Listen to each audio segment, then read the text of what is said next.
본문의 말씀은 예수님께서 세례 받으시는 장면을 기록한 말씀입니다. 예수님이 세례 받으신 것은 예수님께서 사역을 시작하시면서 제일 처음에 하신 일입니다. 우리 예수님은 베들레헴에서 태어나셨습니다. 태어나셨을 때 헤롯 왕이 죽이려고 그랬어요. 그래서 피난을 가셨는데 애굽으로, 이집트로 피난을 가셨었습니다. 그리고 그곳에서 돌아오셔서는 갈릴리의 나사렛이라는 마을에서 예수님이 성장하셨습니다. 예수님의 고향은 나사렛이다 이렇게 말할 수 있어요.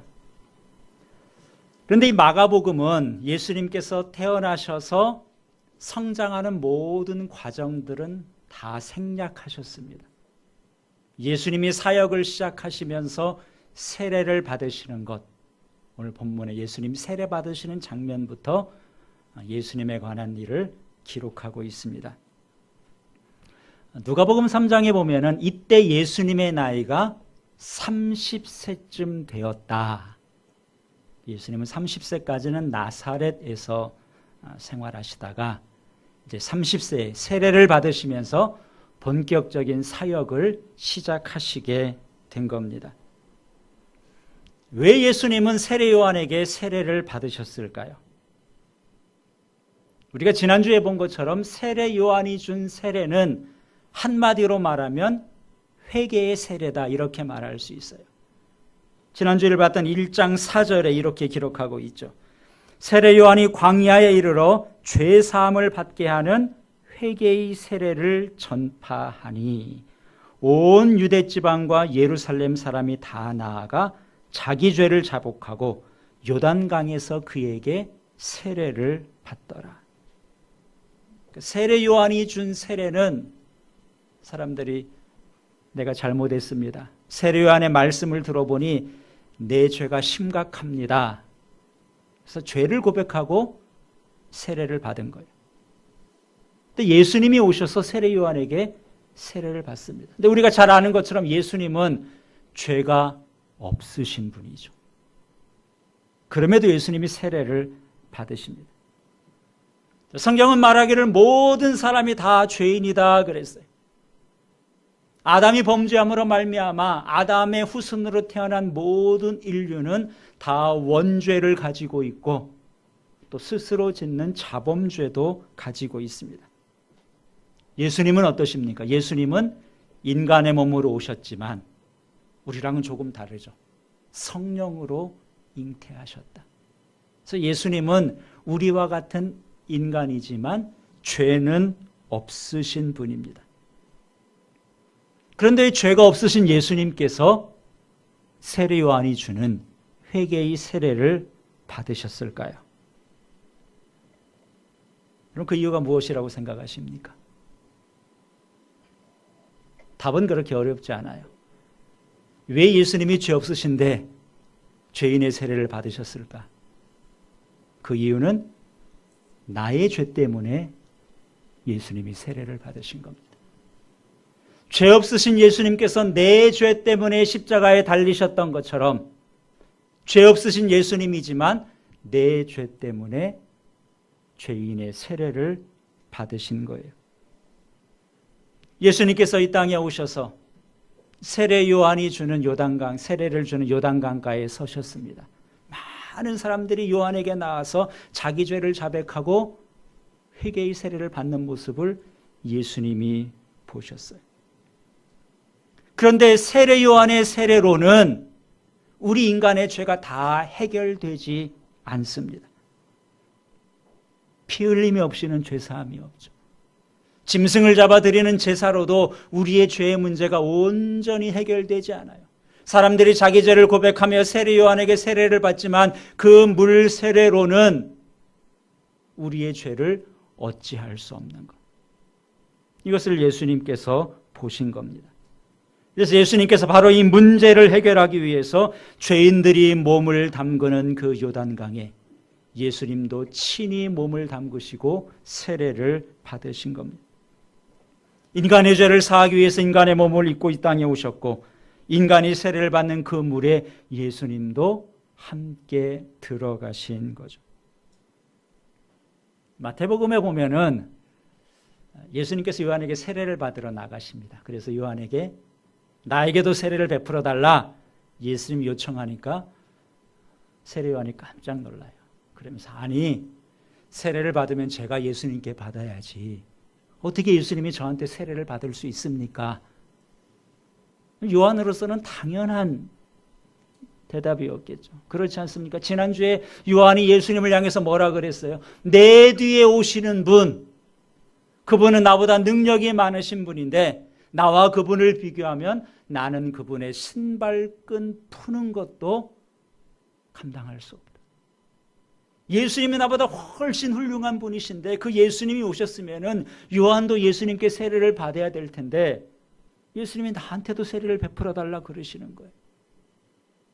요한이 나는 그렇게 할 수 없습니다. 제가 세례를 받아야죠. 그래서 예수님이 하신 말씀이 있습니다. 마태복음 3장 15절에 예수께서 대답하여 이르시되 이제 허락하라. 우리가 이같이 하여 모든 의를 이루는 것이 합당하니라. 예수님이 요한한테 그러신 거예요. 이제 허락해라. 우리가 이렇게 하여 내가 세례를 받음으로 모든 의를 이루는 것이 합당하다. 이 말을 듣고 세례 요한이 예수님께 세례를 베풉니다. 예수님의 말씀이 무슨 뜻인가요? 의를 이루는 것이 합당하다. 여러분, 의를 이룬다는 것이 무엇이겠습니까? 여러분, 의라는 것은 하나님께서 받으시기에 합당한 조건을 말합니다.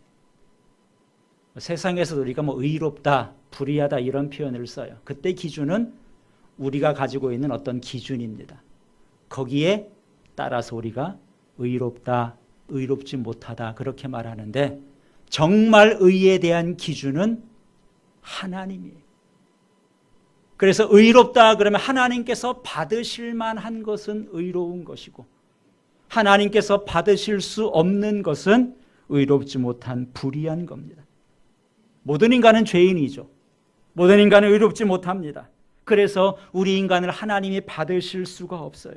우리 인간은 의롭지 못해서 하나님 앞에 나아갈 수 없습니다. 그래서 구약시대에는 하나님께 나가기 위해서 제물을 가지고 나가잖아요. 어린 양을 끌고 예수님께 나갑니다. 내가 의롭지 못해 하나님께서 받으시지 못하니까 그 양을 잡아서 대신 나를 의롭게 봐주시고 나를 받아주십시오. 짐승의 피를 통해 구약시대는 의롭게 됐어요. 근데 예수님이 이 땅에 오셔서 세례를 받으십니다. 왜 예수님이 세례를 받으셔야 됩니까? 하나님의 의를 위해서 그렇다는 거예요. 하나님께서 받으실 만한 제물로 준비되기 위해서 예수님께서는 기꺼이 요단강 물에 들어가신 겁니다. 예수님이 이 땅에 오신 목적이 무엇인가? 예수님이 이 땅에 오셔서 많은 일들을 하셨습니다. 말씀을 가르치셨죠. 천국 복음을 전파하셨습니다. 병든 자를 고치기도 하셨어요. 근데 예수님이 이 땅에 오셔서 하신 가장 중요한 일, 가장 핵심적인 일, 그것이 무엇입니까? 십자가에 죽으시는 거죠. 우리를 대신할 제물이 되어서 십자가에 죽으시는 것. 바로 예수님께서는 이것을 통해 우리를 의롭게 하기 위해서 제물로 오신 겁니다. 그래서 세례 요한도 이 사실을 깨달아요. 그래서 요한복음 1장 29절에 보면 세례 요한이 예수님을 향해서 이렇게 외칩니다. 보라, 세상 죄를 지고 가는 하나님의 어린 양이다. 요한도 그 사실을 깨달은 거예요. 왜 예수님이 나한테 세례를 받으셨을까? 그렇구나. 예수님은 죄가 없는 분이지만 세상 죄를 지신 하나님의 어린 양이시기 때문에 죄인들이 들어가는 그 물에 들어가서 예수님이 세례를 받으셨다는 것. 그래서 예수님은 공생의 사역을 시작하시는 그 첫 순간부터 예수님의 사명, 예수님이 가야 할 길이 무엇인지 분명히 아셨습니다. 시작부터 흔들리지 않았어요. 그래서 먼저 세례를 받으심으로 예수님이 가실 그 길에 첫 걸음을 내디신 겁니다. 우리 주변에 이단들이 많이 있습니다. 이단들 중에는 예수님의 십자가는 실패한 거다 이렇게 주장하는 이단들이 많아요. 예수님이 원래 십자가에 죽으실 계획이 아니었는데 뭔가 좀 일이 잘 안 풀려서 어쩔 수 없이 십자가에 죽으셨다는 거예요. 과연 그런가? 이단들은 그렇게 주장하기 때문에 예수님은 구세주도 아니고 그리스도도 아니고 진짜 구세주가, 진짜 그리스도가 다시 와야 된다. 그래서 다시 오신 참 구세주가 통일교에서는 문선명이다. 그렇죠. JMS라는 곳에서는 정명석이다. 요즘도 주변에 있는 하나님의 교회에서는 안상홍이다. 이렇게 주장을 하는 겁니다. 과연 그런가? 그들의 주장이 틀렸다는 것을 오늘 본문에서도 우리가 알 수 있습니다. 죄 없으신 예수님이 왜 죄인들이 들어가는 그 물에 들어가셔서 세례를 받으셨을까? 우리 죄를 위해서 오셨기 때문에. 예수님의 십자가는 예수님이 피하려고 하다가 예수님도 피하지 못해서 지신 것이 아니라 처음부터 예수님께서는 십자가를 향해서 가셨고 그 첫 걸음을 하나님의 어린 양 제물로 준비되기 위해서 요단강에 들어가신 겁니다. 그래서 예수님께서 요단강에서 세례를 받으시고 나니까 그 외에 아주 놀라운 일이 벌어지게 됐습니다. 오늘 본문 10절과 11절을 보시기 바랍니다. 예수님이 세례 받으신 이후에 어떤 일이 있었는지 10절, 11절을 함께 읽겠습니다. 곧 물에서 올라오실새 하늘이 갈라짐과 성령이 비둘기같이 자기에게 내려오심을 보시더니 하늘로부터 소리가 나기를 너는 내 사랑하는 아들이라 내가 너를 기뻐하노라 하시니라. 무슨 일이 일어났습니까? 세 가지로 정리해 볼 수 있어요. 첫 번째는 하늘이 갈라졌다. 두 번째는 성령이 비둘기같이 예수님에게 임하셨고요. 그리고 세 번째는 하늘에서 음성이 들렸는데 그 음성이 뭡니까? 너는 내 사랑하는 아들이라 내가 너를 기뻐하노라. 무슨 의미겠어요? 예수님께서 세례를 받고 공생의 사역에 첫 발을 내디시는데 그 길을 하나님이 기뻐하시고 하나님이 함께 하신다는 거죠. 하늘이 갈라졌다 그랬어요. 이 갈라졌다는 말 헬라어로 스키조라는 단어가 쓰였는데 이 단어는 쪼개지다, 찢어지다 이런 뜻을 가지고 있습니다. 그러니까 예수님이 세례를 받으시고 나니까 하늘이 열리게 됐다는 거예요. 하늘이 두 쪽이 나고 하늘이 찢어졌다 그런 의미입니다. 인간이 범죄한 이후에 하나님과 인간 사이는 단절이 되었어요. 막혀 있었어요. 우리 인간이 불의하기 때문에 하나님께 나아갈 수도 없고 하나님과 우리 사이는 막혀 있었습니다. 예수님이 세례를 받으시니까 그 하늘이 갈라졌다. 우리가 잘 아는 것처럼 예수님께서 십자가에 달리셔서 죽으신 다음에 한 가지 나타난 현상이 있습니다. 그것이 무엇인가요? 성전의 휘장이 위에서부터 아래로 찢어졌습니다. 성전 휘장이 찢어졌다는 단어와 오늘 본문의 하늘이 갈라졌다는 단어를 똑같은 단어를 사용하고 있습니다. 예수님의 십자가, 하나님과 우리 사이에 막혀있던 모든 죄의 문제, 그것을 해결해 주신 것.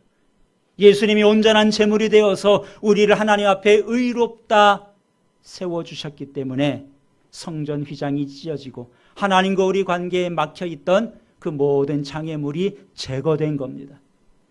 예수님이 이를 위해서 세례를 받으시고 첫 걸음을 내디실 때 하나님께서는 하늘을 여시고 그 가운데 임하시고 예수님과 함께 하심을 보여주는 바로 그 모습을 오늘 본문이 기록하고 있는 것입니다. 성령이 비둘기같이 예수님에게 임했다 그랬어요. 지난주 봤던 말씀에 그 세례 요한이 예수님을 소개하면서 뭐라 그랬습니까? 나는 물로 세례를 주지만 내 뒤에 오시는 그분은 성령으로 세례를 주실 것이다. 세례 요한이 예언했던 것처럼 이제 성령께서 예수님에게 임하셔서 예수님과 함께 하심을 보여주는 거예요. 하늘에서 음성이 들렸습니다. 너는 내 사랑하는 아들이다. 내가 너를 기뻐한다. 예수님께서 그 사명의 길을, 그 첫걸음을 내디디시니까 하늘에서는 그래, 과연 네가 내 아들이다. 내 마음이 정말 기쁘다는 것을 하나님께서 분명히 나타내 보여주신 겁니다. 하나님이 기뻐한다는 말, 하나님께 합당하다는 뜻이에요. 이 말은 하나님 앞에 합당한 제물로 인정받았다는 뜻이 있습니다. 고난의 길을, 그 첫걸음을 내디신 예수 그리스도, 하나님이 기뻐하셨습니다. 그래서 이것을 보면은 예수님의 모든 구원 사역에 삼위 하나님께서 함께 하셨음을 우리가 볼 수 있습니다.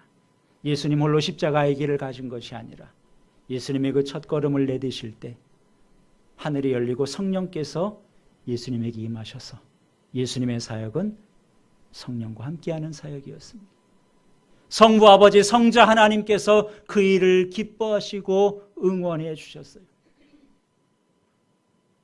우리의 구원, 우리가 하나님께로부터 받은 사랑, 이것은 삼위 하나님께서 협력해서 우리를 위해 이루어 주신 하나님의 놀라운 사랑의 결과라는 것을 우리가 알 수 있습니다. 오늘 우리도 이 땅을 살아갑니다. 이 은혜를 입어서 하나님의 자녀로 우리가 살아가죠. 우리도 이 땅을 살아가면서 예수님께 나타났던 이와 같은 놀라운 일, 영광스러운 일, 뭐예요? 하늘이 열리고 하나님의 성령이 임하고 하나님이 나를 기뻐하신다. 여러분, 우리에게도 이와 같은 일이 일어난다면 얼마나 귀하고 얼마나 영광스러운 일이겠습니까? 사실 우리가 사모하는 일 아닙니까? 여러분 기도하실 때 좀 하늘이 활짝 열리기를 여러분 기도하실 거예요. 성령께서 우리 안에 충만하게 임하기를 여러분 간구하실 겁니다. 내가 한평생 살아가는 것이 나만 좋은 인생이 아니라 하나님이 기뻐하신 인생이 되는 것, 그것처럼 영광스러운 일이 어디 있습니까? 여러분, 예수님의 비결이 무엇이었다고 생각을 하시나요? 우리 예수님에게 놀라운 일이 일어나면 너무 쉽게 생각하는 경향이 있습니다. 예수님이니까 그렇겠지. 예수님이니까 하늘이 열리고 성령이 임하고 하늘의 음성이 들렸겠지. 그렇게 쉽게 생각할 수 있는데, 그렇게 생각하는 것, 그렇게 바람직한 생각은 아닌 것 같아요. 예수님의 비결은 무엇인가? 예수님의 비결 다른 데 있지 않고 순종함에 있습니다. 예수님께서 아버지의 뜻을 알고 그 아버지의 뜻에 순종하는 첫걸음을 내디신 거예요. 예수님께서 하나님의 뜻에 순종하며 나가실 때 그때 비로소 하늘이 열리고 성령이 함께 하시고 하나님이 기뻐하시는 그 영광스러운 목소리를 듣게 됐던 겁니다. 우리 지난주에 봤던 세례 요한도 그렇습니다. 세례 요한, 자기의 역할, 자기의 사명을 분명히 아는 자라 그랬어요. 나는 광야의 소리다. 나는 예수님에 비해서 아무것도 아니다. 나는 예수님의 길을 준비하는 사람이다. 자기 사명을 알고 심지어 자기 제자까지도 다 예수님께 보내줬다 그랬습니다. 자기의 사명을 알고 그 사명에 순종하는 세례 요한에게 예수님께서는 여자가 낳은 자 중에 세례 요한보다 큰 자가 없다. 세례 요한을 최고로 칭찬해 주셨습니다. 오늘 우리에게도 맡겨주신 사명이 있고 우리가 가야 될 믿음의 길이 있습니다. 어떤 때 하나님의 하늘의 문이 열리겠습니까? 다름이 아니라 그것을 알고 기꺼이 그 길을 순종하며 나아갈 때 하나님께서는 우리에게도 하늘의 문을 여시고 우리 가운데도 은혜를 베풀어 주십니다. 또 하나의 비결을 찾아볼 수 있어요. 그것은 기도에 있습니다. 예수님이 세례를 받으신 기록은 이 사복음서에 다 기록이 되어 있습니다. 근데 복음서마다 조금씩 차이가 있어요. 좀 자세히 기록한 복음서도 있고 좀 짧게 기록한 복음서도 있는데, 누가복음에 보면 오늘 마가복음과는 좀 다른 이야기를 하나 더 우리에게 가르쳐주고 있습니다. 제가 읽어드리는 말씀을 잘 들어보시고 오늘 본문과 무슨 차이가 있는지 한번 찾아보시기 바랍니다. 누가복음 3장 21절을 제가 읽겠습니다. 백성이 다 세례를 받을새 예수도 세례를 받으시고 기도하실 때에 하늘이 열리며 성령이 비둘기 같은 형체로 그의 위에 강림하시더니 하늘로부터 소리가 나기를 너는 내 사랑하는 아들이라 내가 너를 기뻐하노라 하시니라. 마가복음과 거의 다르지 않습니다. 한 가지 차이가 있다면 무엇이었나요? 무엇이에요?